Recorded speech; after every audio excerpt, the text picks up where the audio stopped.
જય માતાજી. Amreli Shantaba general hospital અને ત્યાંના ડોક્ટર કે જાણે શીખાવવું હોય તેવી રીતે કામ કરે છે અને વારંવાર બેદરકારી કરે છે. કોઈના જીવનો ભોગ પણ લઈ લે છે. તેવો જ કિસ્સો આપણે અમરેલીમાં જે જનરલ હોસ્પિટલ શાંતાબા જનરલ હોસ્પિટલમાં જે આપણે ભનીબેન દેવી પૂજક કે જેમનું એક સામાન્ય કોથળીના ઓપરેશન દરમિયાન ડોક્ટરની બેદરકારીને કારણે અકસ્માતે મૃત્યુ થયું અને નથી આ હોસ્પિટલ કોઈ પ્રશાસન સાથ આપતું કે નથી અમરેલી પોલીસ સાથ આપતું. આ ડોક્ટર વિરુદ્ધ કોઈ ફરિયાદ અત્યાર સુધી થઈ નથી. તેવો જ કિસ્સો મહિના પહેલા એક બેનનું સિઝેરિયન દરમિયાન તેમના બાળકનો પગ ભાંગી નાખવામાં આવ્યો. હવે સામાન્ય સિઝેરિયનનું ઓપરેશન હોય અને તેમાં તો બાળકને નોર્મલ ડિલિવરી જેવું જ હોય છે, પરંતુ આ ડોક્ટરની બેદરકારી, બાળકને કેમ પકડવું તે પણ આ ડોક્ટરને ખબર હોતી નથી અને સાથળેથી પગના કાયદેસર આમ 2 કટકા કરી અને દોડે ચડાવી નાખ્યું. અને આ ડોક્ટર ઉત્તમ સતત 8 દિવસ લગી સામાન્ય ફ્રેક્ચર છે તેમ કહી રાખ્યું. અને જ્યારે પ્રાઇવેટ ડોક્ટર કોઈ આવી અને તપાસ કરી ત્યારે ખબર પડી કે પગ ભાંગીને દોઢે ચડી ગયો છે, સાથળ અને ગોઠણની વચમાં. હવે આવા ડોક્ટરની બેદરકારી નથી આ શાંતાબા જનરલ હોસ્પિટલના કોઈ પ્રશાસન અધિકારી આમાં સાથ આપતા કે નથી કોઈ અમરેલી પોલીસ અધિકારી સાથ આપતા. ખાલી આવેદનની રમત થાય છે. નથી કોઈ સત્તાપક્ષના નેતાઓ સાથ આપતા કે નથી વિપક્ષના નેતાઓ સાથ આપતા. કારણ કે તેમને તો જો ભાઈ મત મળે ને તો આવે. અને આ સામાન્ય દેવી પૂજક નાના ભાઈ છે અને તેમને કેટલાક મત છે એમ છે, પણ તું નહીં. આ જે રાજનેતાઓ છે તેમની ભૂલ થાય છે. સામાન્ય ખાલી નાના ભાઈ દેવી પૂજક નથી, આમાં આખું દેવી પૂજક આવી જાય છે અને 20 થી 25 લાખ ઉપર મતની ગણતરી થાય છે. એટલે આવનારી ચૂંટણીમાં તમે સત્તાપક્ષ વાળા અને વિપક્ષ બંને ધ્યાન રાખજો મત માંગવા ટાણે. અને ખાસ દેવી પૂજક સમાજના જે રાજનૈતિક આગેવાનો છે તે બધાને એક સંદેશ છે કે 2027ની ચૂંટણીમાં જોજો ભૂલે ચૂકે એકય પાર્ટીનો પ્રચાર કરવા જતા નહીં. કારણ કે આ દેવી પૂજક સમાજ તમારાથી આક્રોશિત છે. એકય રાજનૈતિક આગેવાન અત્યાર સુધી કોઈ આવ્યા નથી. જે કોઈ છે એ બધા સામાન્ય લોકો છે. અને જે કોઈ બીજા આવે છે, માની લ્યો બીજા સમાજમાંથી, દલિત સમાજમાંથી, કોઈ રજપૂત સમાજમાંથી, કાઠી સમાજમાંથી કે પટેલ સમાજમાંથી, એ બધા સામાન્ય એક સમાજ લેવલે બધા આવે છે. બાકી રાજનીતિક લેવલે કોઈ નથી આવતું. રાજા ભાગે તો માની લ્યો આપણે દલિત સમાજના યુવાનો બધા આવ્યા છે, વસંતભાઈ ચાવડા તેવા બધા છે. અને ખાસ અમારે નરેશભાઈ વાડા જે સતત 8-10 દિવસથી ત્યાં હાજર છે. આ બધા એક સામાજિક લેવલે નેતાઓ છે, એટલે કે સામાજિક નેતા છે, કોઈ રાજનૈતિક નેતા નથી. અને ખાસ રાજનૈતિક નેતાઓ તમે હવે બધા ચૂંટણી 2027ની આવે છે, તમે જો તમને સંદેશ કહ્યો તો સંદેશ અને વોર્નિંગ કહી તો વોર્નિંગ. આ દેવી પૂજક સમાજ તરફથી આક્રોશિત વોર્નિંગ કહ્યો તો વોર્નિંગ ને સંદેશ કહ્યો તો સંદેશ. ખાસ ધ્યાન રાખજો કે દેવી પૂજક સમાજમાં કોઈ પણ પાર્ટીનો તમે પ્રચાર કરવા જતા નહીં, બરોબર. અને અમરેલી પોલીસ પ્રશાસન આવેદન ઉપર આવેદન દે છે. હાલો, આ કેસ તો હજી 1 અઠવાડિયાનો છે. આજે આપણે સુકોવડા ગામના, બાબરા તાલુકાના સુકોવડા ગામના ભનુભાઈ જીલિયાના દીકરાનો પગ ભાંગી ગયો. તેમાં ભાઈ કેમ અત્યારે લગી ફરિયાદ નથી થતી? પોલીસ પ્રશાસનને કેનું પ્રેશર છે? શું કોઈ હોસ્પિટલ પ્રશાસનનું પ્રેશર છે, કોઈ ડોક્ટરનું પ્રેશર છે કે કોઈ રાજનૈતિક પ્રેશર છે? તમે લોકો એક સામાન્ય માણસની ફરિયાદ કેમ નથી દાખલ કરતા? અરજી ઉપર અરજી. સામાન્ય માણસની પાસે ભાડા ન હોય, ભાડાના પૈસા ન હોય અને એ પોલીસના ધક્કા ખાય, પોલીસ સ્ટેશનના ધક્કા ખાય, હોસ્પિટલના ધક્કા ખાય, તેમનું કામકાજ મેકીને, તો આ પોલીસ પ્રશાસન ફરિયાદ કેમ નથી કરતું? આપણે ગુજરાત સરકારની આ ઢીલી નીતિનું કારણ છે કાંઈ? અને ખાસ સંદેશ ગૃહમંત્રી શ્રી હર્ષચંદ્રી સાહેબને કે આ પોલીસ પ્રશાસન તાત્કાલિક ફરિયાદ કરે તેવો કોઈ તમે આદેશ કરો. કારણ કે આ લોકો પોલીસ સ્ટેશનમાં કે હોસ્પિટલમાં કોઈ ફરિયાદ દાખલ નથી કરાવતું તો સામાન્ય માણસનો આક્રોશ સરકાર ઉપર પણ ઉતરી શકે છે અને આવનારી ચૂંટણીમાં તેમનું પરિણામ પણ આવી શકે છે.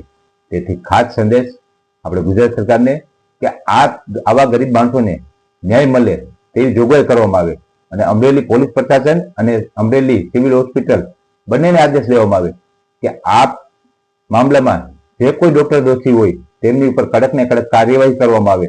હવે આપણે જોઈ કે આપણે રેલી દરમિયાન આપણે આગેવાનો ત્યાં શું આપણે બધા ભાષણ કરે છે, તે બધું આપણે સાંભળીએ. બરોબર. ફરજ બજાવતો હતો આ એને સીઝર કરી અને સીઝર વખતે જે બાળકનો પગ ભાંગી નાખવામાં આવ્યો કારણ કે નોર્મલ ડિલિવરીમાં કદાચ બાળક ઊંધું હોય ડોક્ટર સિવિલમાં જે ફરજ બજાવતો હતો આ એને સાંભળ્યું ને કે એક સામાન્ય નોર્મલ ડિલિવરી હોય અને સિઝર પગ કેવી રીતે ભાંગી શકે. આ ડોક્ટર ઉત્તમ વિરુદ્ધ અત્યાર સુધી કોઈ ફરિયાદ થઈ નથી. આપણે બીજો વિડીયો સાંભળી જોઈ.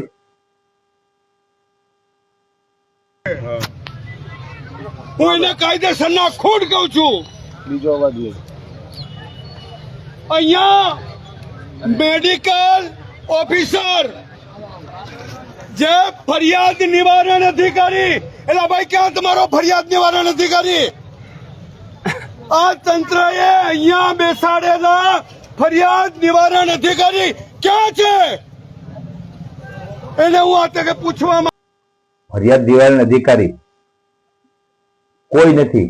જાણે આ બેદરકારી ભર્યા ડોક્ટરોને બચાવવાની કોશિશ કરતા હોય તેવું જ હોસ્પિટલ પ્રશાસનનું છે કે આ હોસ્પિટલ પ્રશાસન સામાન્ય ગરીબ માણસોને ન્યાય અપાવવાની માંગતા અને ખાલી ડોક્ટરની બચાવગીરી કરતા હોય તેવું જ દેખાવમાં આવી રહ્યું છે. કારણ કે એક મહિનો થઈ ગયો અને આ કેસનો ભનીબેનના કેસનો એક અઠવાડિયું થઈ ગયું પરંતુ હજી લગી કોઈ જવાબદાર અધિકારી કે ડોક્ટર વિરુદ્ધ કાર્યવાહી કરવામાં નથી આવી.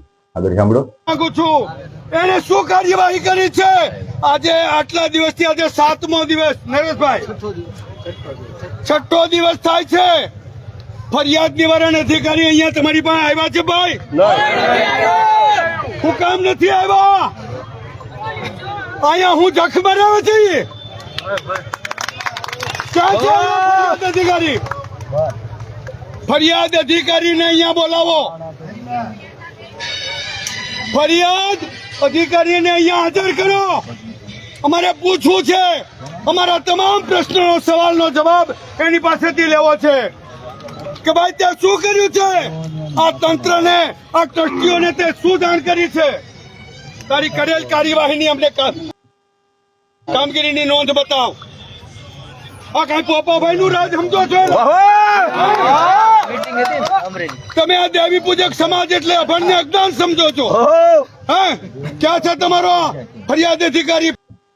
હવે આ હોસ્પિટલ ગ્રાઉન્ડમાં અત્યારે 1000-2000 ઉપરની વસ્તી દેખાય છે પરંતુ આ નથી પોલીસ પ્રશાસનના પેટમાં પાણી હલતું કે નથી હોસ્પિટલના કોઈ પ્રશાસન અધિકારીના પેટમાં પાણી હલતું કે આ જન આક્રોશ અને આ વિરોધ વચ્ચે આપણે જે ડોક્ટર ઉપર કાર્યવાહી કરવાની રીતે કરી ઉલટાનું હોસ્પિટલ પ્રશાસન અને પોલીસ અધિકારી આ ડોક્ટરને બચાવતા હોય તેવું જ દેખાઈ રહ્યું છે. કારણ કે અરજી ઉપર અરજી સામાન્ય માણસ પોલીસ પ્રશાસનમાં અરજી જવા જાય ત્યારે કમિશનર કચેરીએ કે કોઈ અધિકારી અરજી તો સ્વીકારીએ છે, કલેક્ટર કચેરી પણ અરજી સ્વીકારીએ છે પરંતુ અત્યાર સુધી આ અરજી વિરુદ્ધ કોઈ કાર્ય કરવામાં નથી આવ્યું. ઝીરો ખાલી છે. તો આ સામાન્ય માણસને ન્યાય મળે શું કોઈ આ ગુજરાતમાં કે ભારત દેશમાં સામાન્ય માણસને કોઈ ન્યાય મળી શકતો નથી? ન્યાય આટલો મોંઘો છે કે અમારે રેલીઓ કરાવવી પડે, આવેદનપત્ર આપવા પડે અને ત્યારે ન્યાય મળે? તો આ ખાલી મોટા મોટા માણસો, પૈસાવાળા માણસો પૂરતું જ ન્યાય છે? તેમને બચાવવાની કામગીરી કરવામાં આવે છે? પછી આમાં માની લો કોઈ અધિકારી રહી છે અને જે બચાવ કારીગરી કરતા છે ત્યારે પછી જ્યારે ઉપર ગુજરાત સરકાર લગી આ વાત પહોંચશે અને પછી સરકારી કોઈ અધિકારી સસ્પેન્ડ થશે ત્યારે પછી રોજગારોથી કે અમે તો અમારી કાર્યવાહી કરતા હતા પણ આ કાસબાની સાલની કાર્યવાહી તમારી બંધ કરો અને તાત્કાલિક આવા જે ડોક્ટર હોય બેદરકારી કરતા હોય એની વિરુદ્ધ તાત્કાલિક કાર્યવાહી કરો અને ફરિયાદ નોંધો. હવે આપણે કરણભાઈ છાતરિયા તેમની એક સ્પીચ છે તે સાંભળી અને તમારે જવાબ આપવો પડશે. તો અહીંયા તમામ જેટલા મારા સમાજના લોકો છે, અન્ય સમાજના લોકો છે, આપણી માંગ એટલી છે કે આ બેનને ન્યાય મળે અને આ હોસ્પિટલની અંદર આ દાખલો બન્યો એવો રહેશે અને તમારે જવાબ આપવો પડશે. તો અહીંયા તમામ જેટલા મારા સમાજના લોકો છે, અન્ય સમાજના લોકો છે, આપણી માંગ એટલી છે કે આ બેનને ન્યાય મળે અને આ હોસ્પિટલની અંદર આ દાખલો બન્યો એવો રહેશે અને તમારે